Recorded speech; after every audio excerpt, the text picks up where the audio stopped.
আমি মোহাম্মদ সুমন আলম, সহকারী শিক্ষক ANUR মাধ্যমিক বিদ্যালয় দেবঘাট যশোর। আজকে আমি হাজির হয়েছি এই করোনা ভাইরাসের ভিতরে তোমাদের অনলাইন ক্লাস নেওয়ার জন্য। আজকে আমার পাঠের বিষয় হলো নবম দশম শ্রেণীর হিসাব বিজ্ঞান বইয়ের যাবত অধ্যায়। তো প্রিয় শিক্ষার্থীরা, এই করোনা ভাইরাসের কারণে তোমাদের লেখাপড়া অনেক ক্ষতি হয়েছে। তো আমরা চেষ্টা করছি অনলাইন ক্লাসের মাধ্যমে এই ক্ষতিকে অন্তত কিছু আকারে হলেও কভার করা যায় কীভাবে। তো আমরা কথা না বাড়িয়ে আজকে আমাদের অনলাইন হিসাব বিজ্ঞান ক্লাস শুরু করতে যাচ্ছি। তো যাবত অধ্যায় শুরু করতে প্রথমে আমাদের যাবত কি সে জানতে হবে। আমি আগের থেকেই বোর্ডে লিখে নিয়েছি। যাবত হলো কারবারের লেনদেন সমূহ সংগঠিত হওয়ার পর তারিখের কর্ম অনুসারে ডেবিট ক্রেডিট পক্ষ বিশ্লেষণ করে সংক্ষিপ্ত ব্যাখ্যা সহ যে বইতে সর্বপ্রথম লিপিবদ্ধ করা হয় তাকে বলা হয় জাবেদা।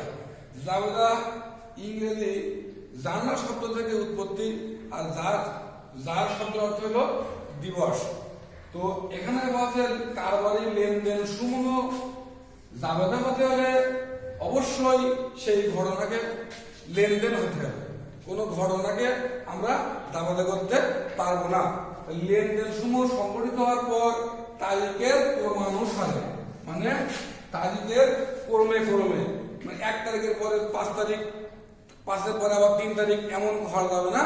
তারিখে সিরিয়াল বাই সিরিয়াল পোস্টিং দিতে হবে।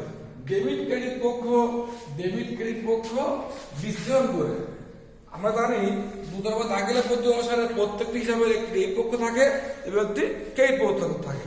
তো ডেবিট ক্রেডিট পক্ষ বিশ্লেষণ করে সংক্ষিপ্ত ব্যাখ্যা সহ প্রত্যেকটি দাখিলার ব্যাখ্যা দিতে হবে সংক্ষিপ্ত আকারে।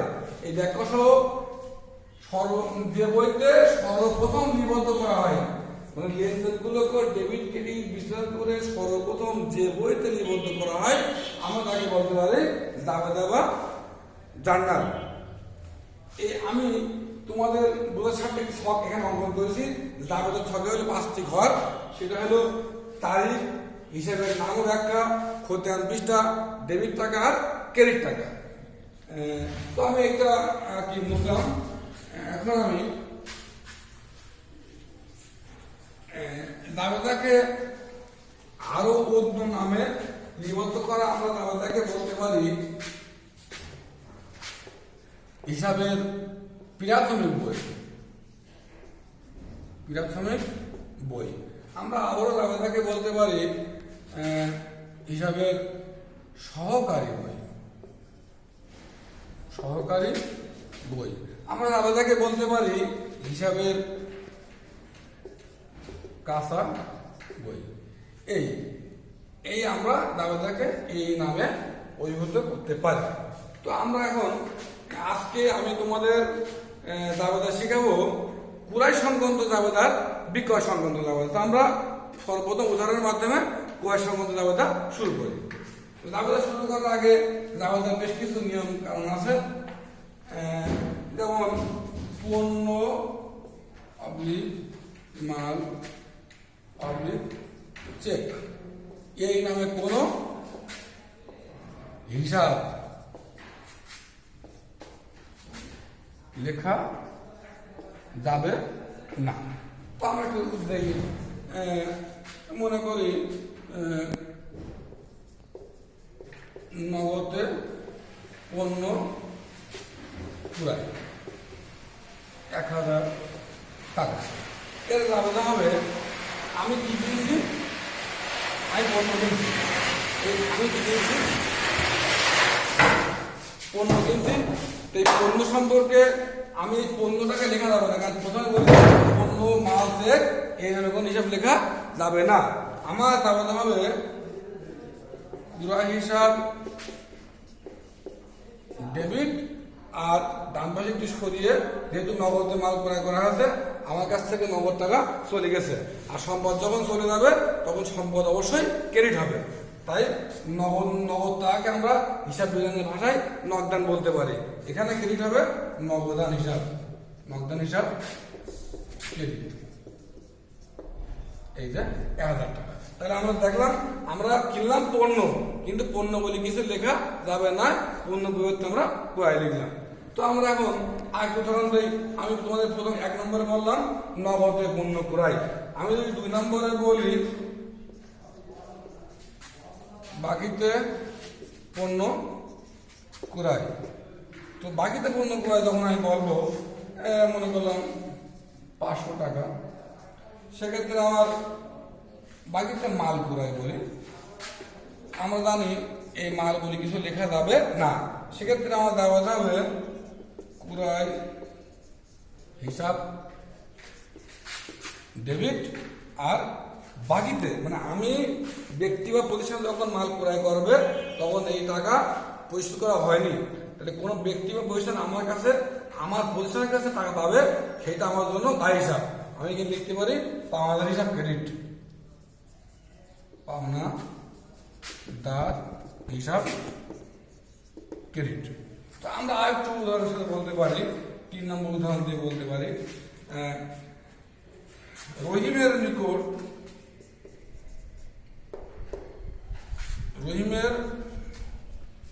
নিকট থেকে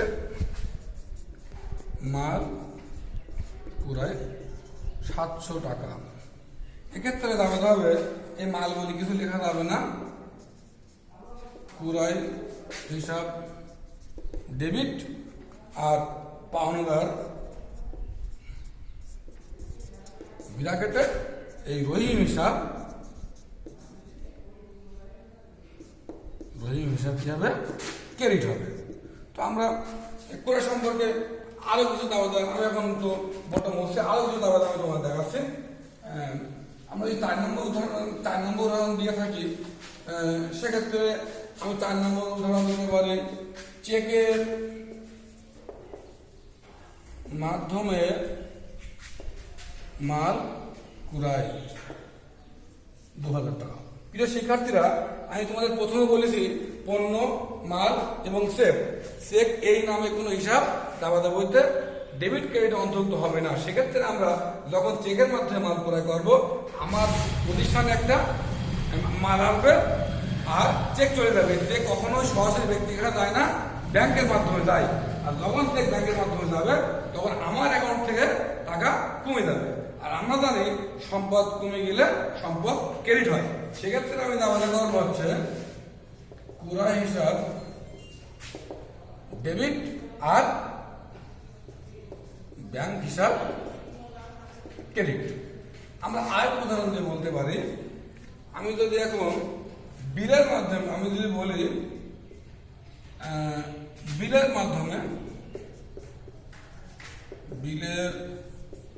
মাধ্যমে মাল ক্রয় 700 টাকা, সেক্ষেত্রে আমি আমার কাছে কি আসছে মাল আসছে, মাল বলি কিছু লেখা যাবে না, তাই ক্রয় হিসাব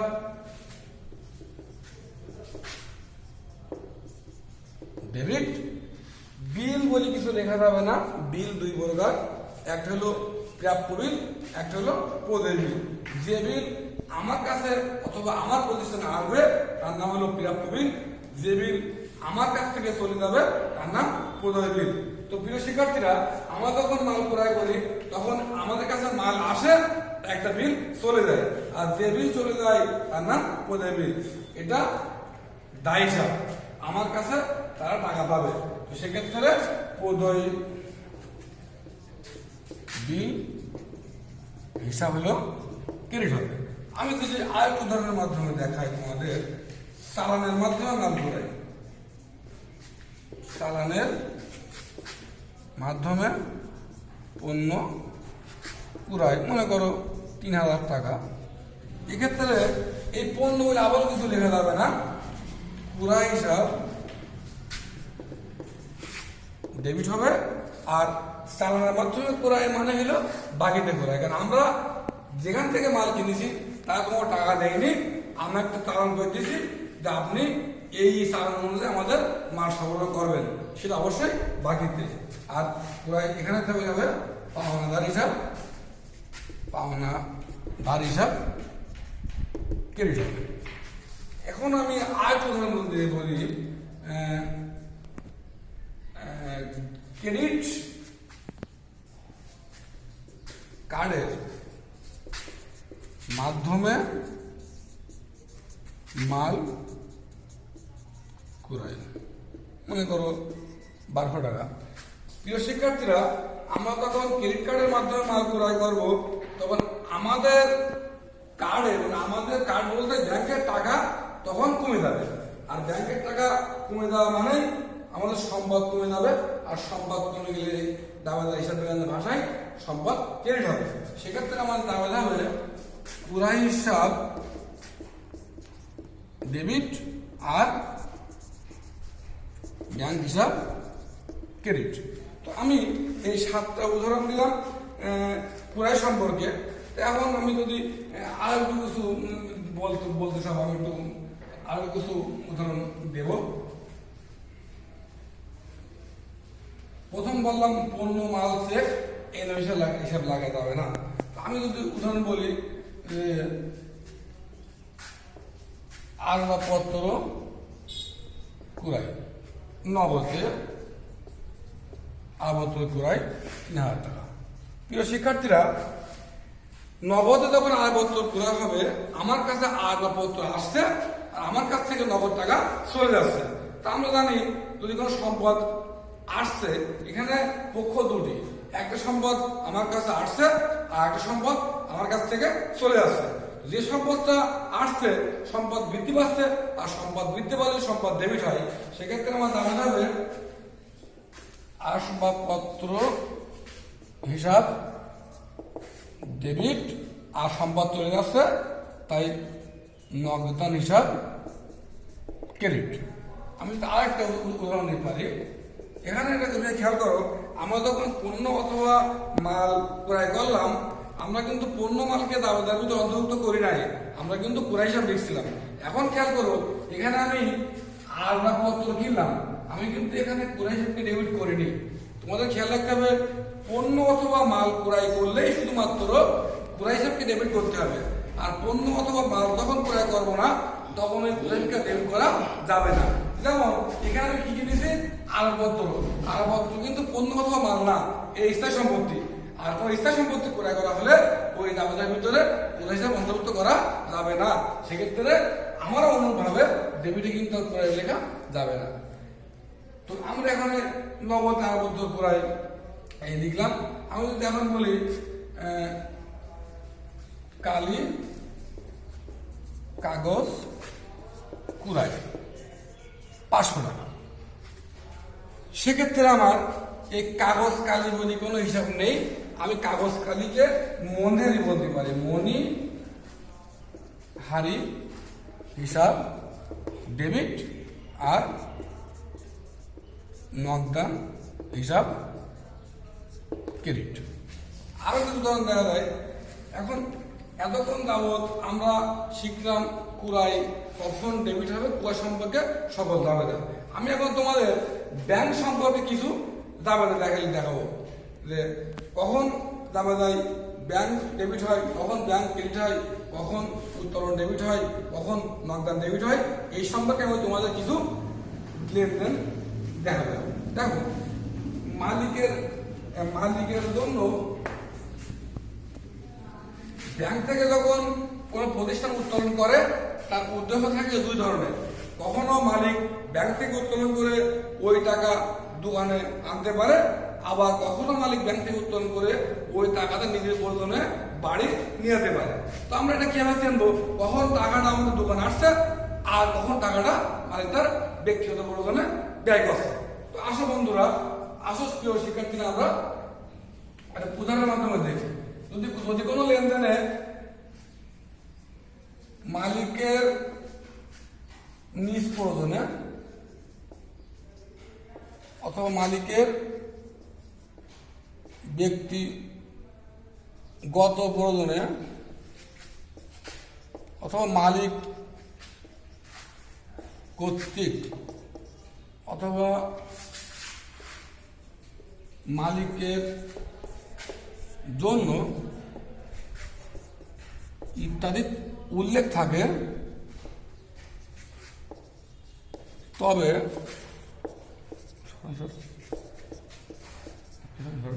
বুঝতে হবে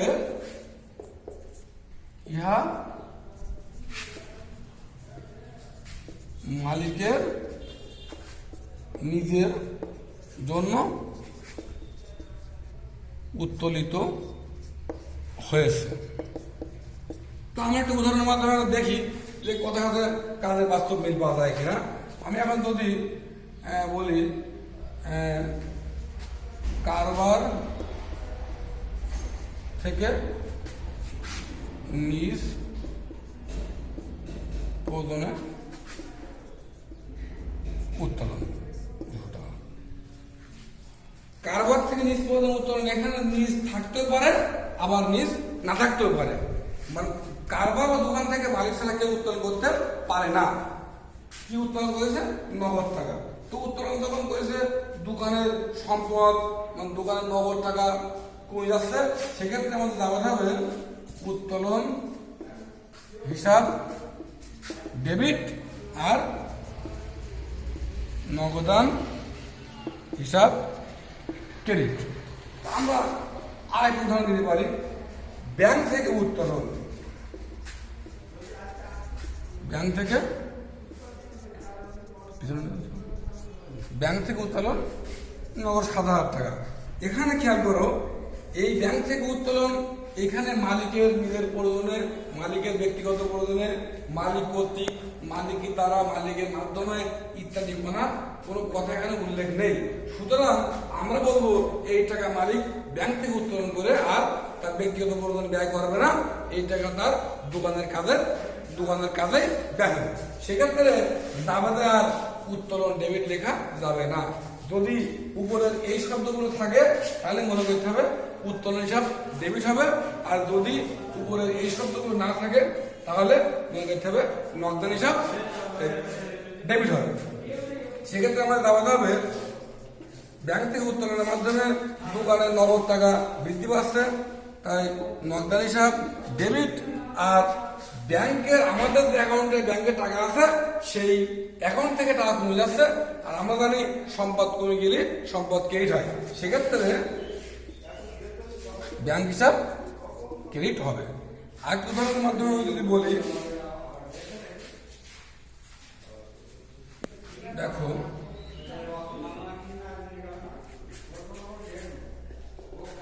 ব্যাংক থেকে